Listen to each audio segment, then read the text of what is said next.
Trump ने Hormuz पर नियंत्रण की बात को एक बार फिर से दोहराया है। हॉर्मूज के वसूली कर पैसे कमाने को लेकर बयान दिया गया है और हॉर्मूज में वसूली कर पैसे कमाने नहीं देंगे, ये डोनाल्ड ट्रंप ने कहा है। जापान और दक्षिण कोरिया को सबसे ज्यादा फायदा है। जापान और दक्षिण कोरिया हमारी मदद करें।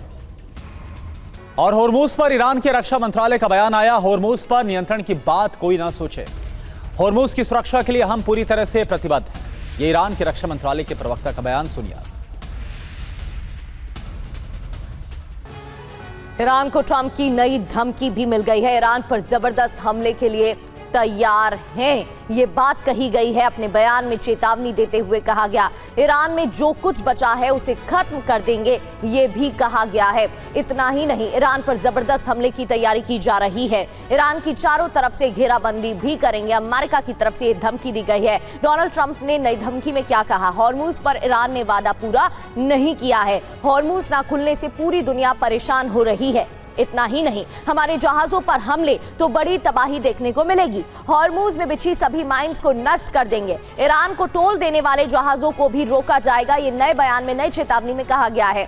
हम स्ट्रेट ऑफ हॉर्मूज को ब्लॉक करेंगे। हॉर्मूज को खोलने में नाटो मदद करेगा हमारी। ईरान परमाणु हथियार बनाना चाहता है, ये बात भी कही गई है।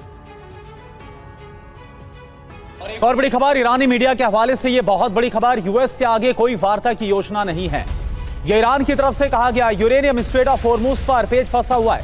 फ्री संपत्ति प्रतिबंध पर भी कोई बात नहीं बन पाई है और यह प्रमुख मांग है, और इसे मानने से अभी फिलहाल अमेरिका इंकार कर रहा है और यही वजह है कि इस पर पेच फंसा हुआ है।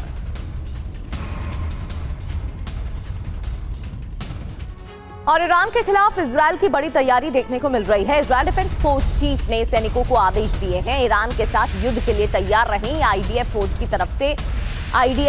चीफ की तरफ से कहा गया है। तो इजरायल डिफेंस फोर्स चीफ की तरफ से ये बात कही गई है, आदेश मिला है। ईरान के खिलाफ इजरायल की बड़ी तैयारी को लेकर ये बात कही गई है। ईरान को तैयार रहने के लिए कहा गया है और ईरानी सैनिकों को युद्ध के लिए तैयार रहने की बात अपने बयान में आईडीएफ चीफ ने कही है। अमेरिका और ईरान की वार्ता फेल होने के बाद खाड़ी देशों में अमेरिका की तैयारियां और बढ़ गई। मिडिल ईस्ट में सैनिकों की तैनाती को अमेरिका बढ़ा रहा है। बहरीन पहुंच गया अमेरिका का सैन्य विमान, ये देखिए आप।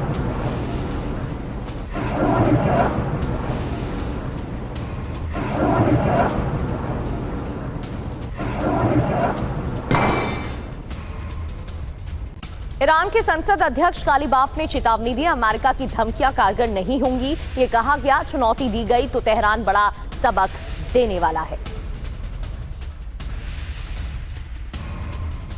इजरायल के प्रधानमंत्री बेंजामिन नेतन्याहू की तरफ से फ्रंटलाइन का दौरा किया गया। इजरायल के कब्जे वाले लेबनानी इलाके का दौरा किया गया। युद्ध के मोर्चे पर सैनिकों की हौसला अफजाई की है, ये देखिए।